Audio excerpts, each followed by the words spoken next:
All right, so this is example 3. We're continuing to work with law of sines now, and what we have here is that we have a triangle with angle A, 68 degrees, side length A, 7 centimeters, side length C, 5 centimeters. Solve the triangle, right? So we have to find all missing sides and angles. So first, sketch yourself a diagram, label the information. So I have a blue triangle down here labeled ABC.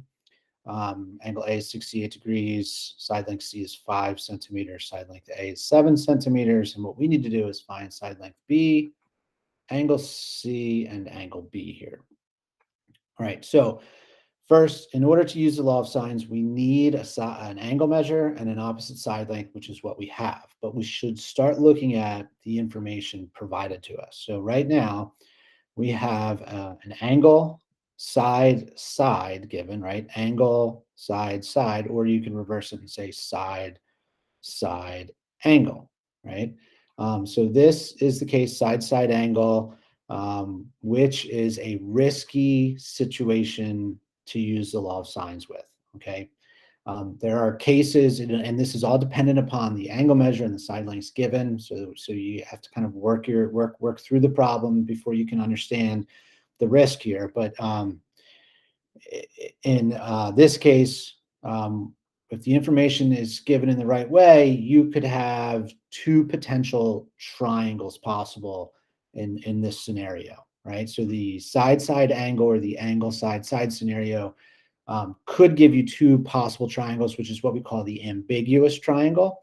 It could also mean you only have one triangle, or it could mean you have 0 possible triangles, depending on the information given. So the sketch, somewhat accurate, is appropriate here. And so what I mean by this situation where you have two possible triangles, I'm going to jump over to another screen and show you a different triangle where the information given is side angle.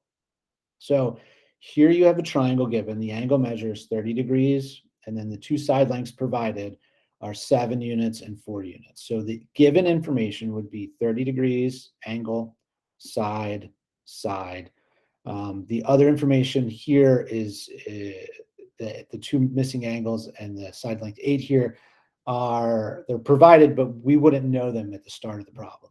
So in this particular case, if you sketched your triangle, one person could sketch it this way and solve the triangle and end up with two angle measures and an opposite side length of 8 units.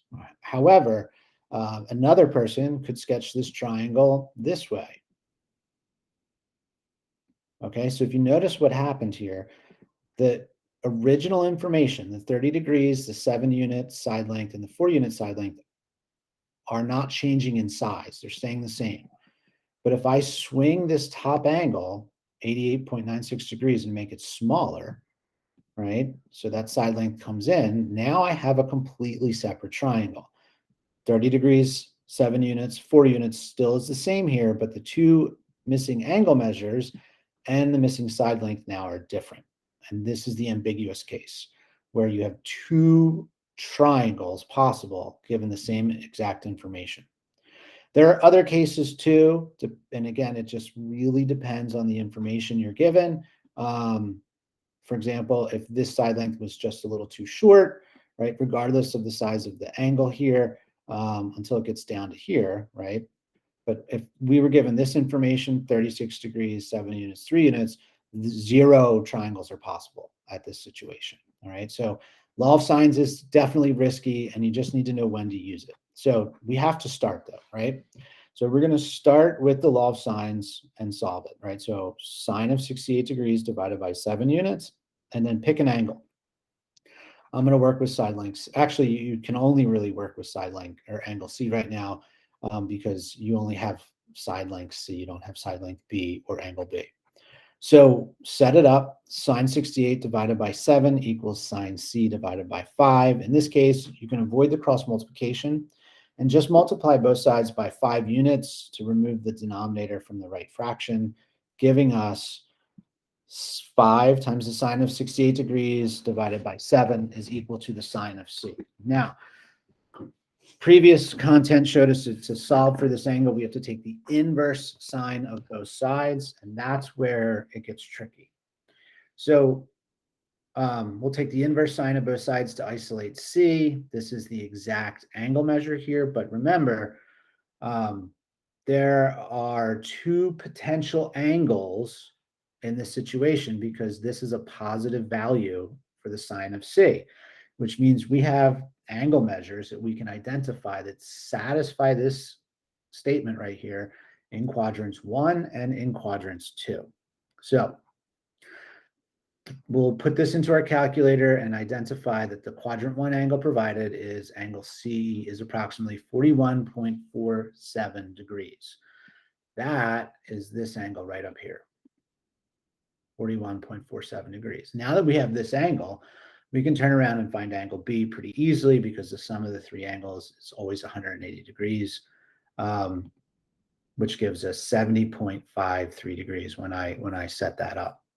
Okay, so 68 plus 41.47 plus angle B is 180 degrees, giving us angle B of 70.53 degrees. That's two pieces from the triangle that we identified. Now we need to go back and find angle or side length B here. Again, law of sines, I highly recommend you use the original information. Sine 68 over 7 equals sine 70.53 over side length B. We'll solve it just like we did in the other examples. So here I'm cross multiplying, and now I want to solve for angle B. So I'm going to divide both sides by sine 68 degrees, giving me the exact value of 7 sine 70.53 degrees divided by sine 68 degrees. And the approximate value would be 7.12 centimeters. All right, so then I'm going to identify all the three missing pieces right here. But now I'm going to go back and I'm going to double check, are there two possible triangles in this scenario? So I go back up to the beginning and remember that angle, that first angle we found from quadrant 1, 41.47 degrees. Well, if you remember, we can find that second quadrant angle if we subtract 41.47 from 180 degrees, giving us 138.53 degrees. Okay. Here's a diagram to help us make sense of that.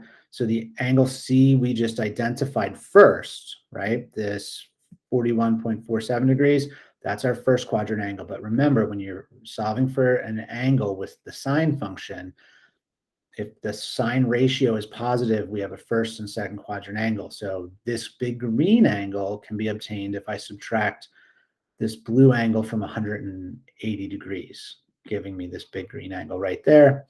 So, and that's where 138.53 degrees comes in, right? So that is a potential angle for angle C back up here. So it's saying that this angle is 41.47 in the first iteration of this problem, but it could also be an obtuse angle and be much larger. So we'll do our, well, now the way we identify if we're going to have two angles or triangles here in this case, start with the angle that you just found and the given angle 68 degrees, okay? If we add these two angles together, right? So we're talking about the triangle sum, where the three angles sum to 180.